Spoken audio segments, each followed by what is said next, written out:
So now he's got a new CEO, or Chief Twit, as he calls her.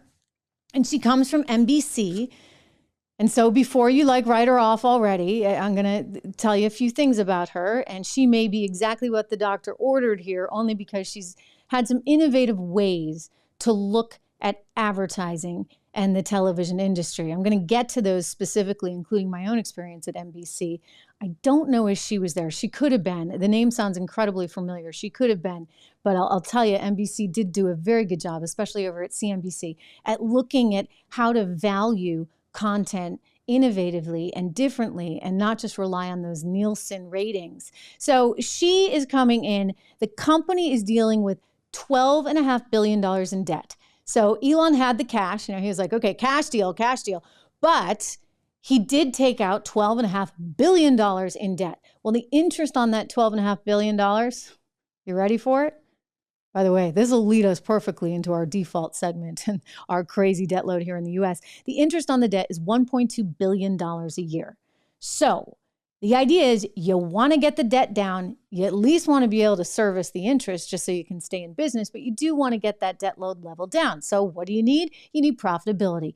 And that means you're probably going to need advertisers. You can only charge everybody $8 a month for so long. Did you get your blue check? I did, because I just was like, you know what? I support what they're doing. I support his efforts. I support him.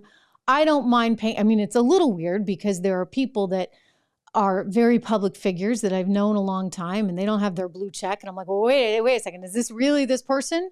And you kind of have to do that double take. I think these are growing pains. I was happy to pay the $8 a month. I think you get a little bit of a discount if you sign up for the year, as I did, and help support a good cause. But that's not going to be enough really for them to make a go of it. So he brought in Linda Yaccarino, and right now, she's kind of like a media darling. I was looking in some of the trade publications, like over at Bloomberg, and they love her. So that's a good sign, because he needs to temper sort of himself. I know we love him for who he is, but it's still a business, and you got to get along with everybody. So she seems to be quite popular and has quite an amazing track record. She's going to need that because sales revenue at the company is down 50% since Elon took over. Because again, you got the woke ESG crowd that's like, okay, I'm out of here. This is Elon Musk. No, thank you. I don't want to have anything to do with this. He's letting all these people that we said could not be on Twitter, he's letting them all back on. So he's exposing, by the way, the sort of infiltration of deep state into Twitter. So he's on the naughty list and revenue has declined 50%. So he's going to find a way to get advertisers in. And this is a woman who ran advertising over at NBC. She's got a very long career there. So maybe she can piece it together. I do want to point out, as I said, that she was really known for looking at new ways to measure audience. The traditional method is the good old-fashioned Nielsen ratings. And it's I was going to say box, but it's not even a box. It's like a diary. Have you guys heard of this? It's sort of weird, but they still have these diaries in parts of the country.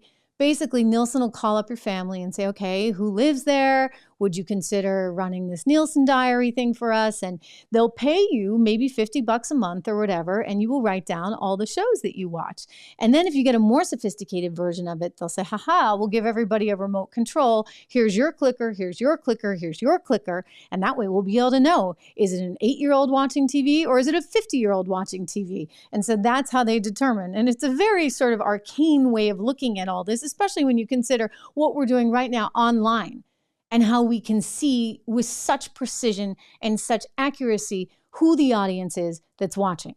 So Nielsen still has these old-fashioned Nielsen ratings. Well, in the business world arena, or really even in the news arena in general, they're not accounting for, say, all the people that are there on the treadmill at the gym and they're watching a particular show and there's a particular advertisement that comes on, and they're not counting that because, again, they're only counting the person with the diary at home or the special clicker that actually remembers to use their special clicker at that given time. So that has to change. It's quite obvious. I mean, they have to catch up with the rest of the industry. Elon Musk knows that. He wants somebody who can think innovatively about advertising, and Linda may be it. As I said, at CNBC, I don't know if she was actually running a lot of, I mean, she was at NBC. I don't know how much she had to do with CNBC. Like I said, the name's not unfamiliar to me, but I don't know if we overlapped, but I was at CNBC for many years. And one thing that they did quite brilliantly was they figured out who their audience was.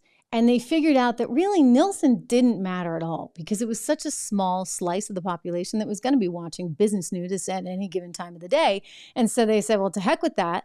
We're going to go straight to the advertisers themselves. We're going to bypass Madison Avenue, if you would. We're going to go straight to the companies. And I know the guy that ran sales there for a while, and it was a really smart idea. So they had all the data. They knew that they had a sophisticated audience, a kind of well-off audience because they cared about their money.